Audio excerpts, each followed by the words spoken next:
Volocopter China joint venture with Geely orders 150 electric air taxis.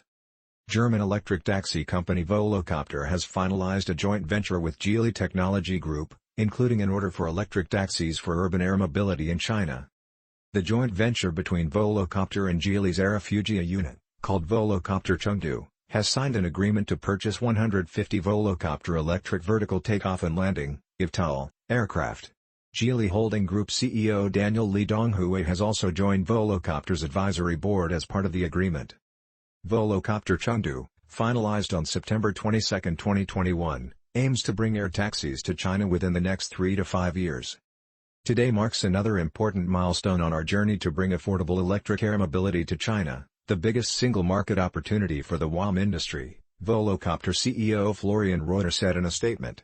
With the joint venture company up and running and Daniel Li Donghui as the new Geely representative on our advisory board, we are in pole position to introduce air taxi services globally in a safe, sustainable, and practical manner. The JV is based in Chengdu, capital of Sichuan province and where Geely has a key manufacturing base.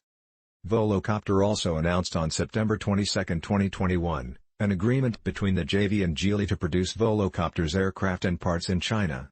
This production agreement will strategically satisfy the fast-growing demand for air taxi services after commercial launch in China, Volocopter explained in the statement.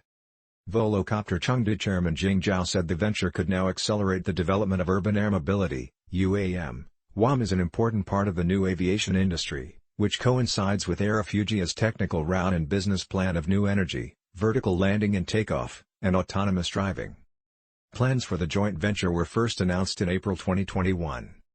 Volocopter performed its first crewed flight with its purely electric multicopter in 2011, and has since performed other flights, including an autonomous eVTOL flight in Dubai in 2017 and public test flights in Singapore in 2019. Along with the electric VoloCity air taxi.